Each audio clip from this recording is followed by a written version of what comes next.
এই ডিসেম্বর মাস এলে বাচ্চাদের পরীক্ষা শুরু হয় না তো মনে হয় মায়েদের পরীক্ষা শুরু হয়। মায়েরাও সমান তালে বাচ্চাদের সাথে পড়াশোনা শুরু করে দেয়, আর তার উপরে তো সংসারের কাজ আছেই। আর সেই সাথে যদি আপনার আরো বাচ্চা থাকে তাহলে তো বলে কথাই নেই, সারাদিনই শুধু বাচ্চাদের পিছনে ডিউটি দিতে দিতেই চলে যাবে। আর আমার কথাগুলো একমাত্র মায়েরাই রিলেট করতে পারবে যে বাচ্চার পরীক্ষা শুরু হলে তার উপর দিয়ে আসলে কেমন স্ট্রেস যায়। তো আমার বড় মেয়ে সৃজার পরীক্ষা তো নভেম্বরের লাস্ট উইকে শুরু হয়ে গিয়েছে, আর এই ভিডিওটা ছিল আমার শনিবার দিন সৃজার অঙ্ক পরীক্ষা ছিল। আর আমার মাথার উপর দিয়ে যে কি যাচ্ছিল, কি পরিমাণে টেনশন লাগছিল। আমার ঘুম থেকে উঠে এক কাপ চা খেয়ে লেগে পড়েছি রান্না বান্নায়, কারণ রান্নাঘরের কিছুটা কাজ এগিয়ে না রাখলে পরে আমার ভীষণ কষ্ট হয়ে যায়। তাই টুকটাক কাজের সাথে সাথে সৃজাকেও মুখে মুখে কিছু কোশ্চেন জিজ্ঞাসা করছিলাম অঙ্কের। আর এইগুলো করতে করতে এদিকে পরীক্ষার দেওয়ার টাইমও হয়ে গিয়েছে, তাই সৃজাও রেডি হয়ে গিয়েছে, আমিও রেডি হয়ে গিয়েছি। আর আমি এখন সৃজাকে স্কুলে দিয়ে এসে আবার রান্নাঘরে ঢুকে পড়বো।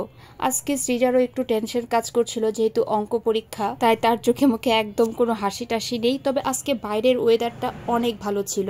শীতের সকালের একটা ঝকঝকে চকচকে মিষ্টি রোদ গায়ে পড়ছিল, আর খুব আরামও লাগছিল, একদম আকাশটা নীল। আর এই তো সৃজাকে একদম ভেতরে ঢুকিয়ে দিয়ে আমি আবার চলে যাচ্ছি বাসায়। আজকে যেহেতু শনিবার, রান্না করব হচ্ছে নিরামিষ। প্রতি শনিবার দিনই আমাদের বাসায় নিরামিষ রান্না হয়। তো আজকে নিরামিষ রান্নায় ছিল হচ্ছে লাল শাক, বাঁধাকপির ঘন্ট হবে আলু দিয়ে, আর লাউ পাতা দিয়ে মটর ডাল। আমি তো মেয়েকে স্কুলে দিয়ে আসার আগেই মটর ডালটা বসিয়ে দিয়েছিলাম, আর লাল শাকটা ধুয়ে কেটে রেখে গিয়েছিলাম যাতে আমি একদম শাকটা বসিয়ে দিতে পারি। তো কড়াইয়ে দিয়ে দিলাম কালো জিরা, কাঁচামরিচ, আর লাল শাকের মধ্যে আগেই আমি রেডি করে রেখেছিলাম হলুদের গুঁড়া, অল্প একটু হলুদের গুঁড়া, মরিচের গুঁড়া আর অল্প একটু চিনি দিয়ে। আমি তেলে শুকনা মরিচ ফোড়ন দিতেই ভুলে গিয়েছি।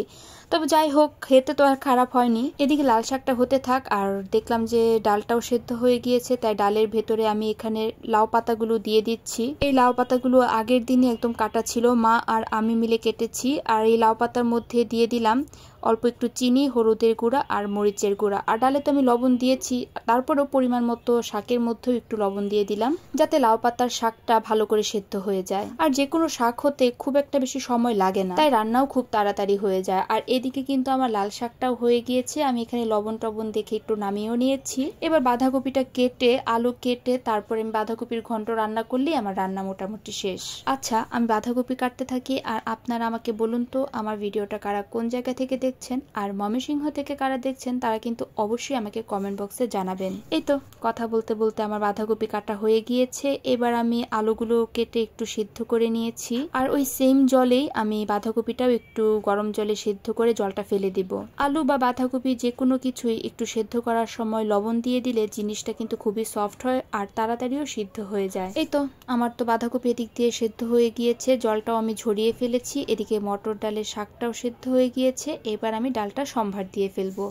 আর এই মটর ডালের জন্য তেলে শুকনা মরিচ, তেজপাতা, মেথি আর পাঁচফোড়ন দিয়ে দিয়েছি, তারপরে কাঁচামরিচ দিয়েছি, আর অল্প একটু হিং দিয়েছি। এই হিং দিয়ে লাউ পাতার ডালটা আমাদের বাসার সবাই অনেক পছন্দ করে। যাই হোক, কথা বলতে বলতে মটর ডালও হয়ে গিয়েছে। এবার ডালটা নামিয়ে ফেললেই মোটামুটি তো রান্না কমপ্লিট। আর এদিকে বাঁধাকপির জন্য আলুটাও একটু ভেজে নিচ্ছি। এই বাঁধাকপির রেসিপিটা আমি অন্য আরেকদিন শেয়ার করব। আমার না যে মাছের মাথা দিয়ে বা মাংস দিয়ে বাঁধাকপি রান্না করার থেকে, বা আমার কাছে নিরামিষ বাঁধাকপিটা খুব বেশি ভালো লাগে, কারণ ছোটবেলা থেকে ঠাকুমার হাতের, মায়ের হাতের এই নিরামিষ বাঁধাকপিটা আমার কাছে ভীষণ পছন্দ। তো যাই হোক, বাঁধাকপি হয়ে গিয়েছে, একটু কাঁচামরিচ দিয়ে দিলাম আর বেশি করে ঘি দিয়ে দিলাম। সো আজকের ভিডিওটা আমার এই পর্যন্তই। আমার ভিডিওটা সবার কেমন লাগলো তা কিন্তু অবশ্যই আমাকে কমেন্ট বক্সে জানাবেন। তো আজকের মতো এইখানেই। So tata.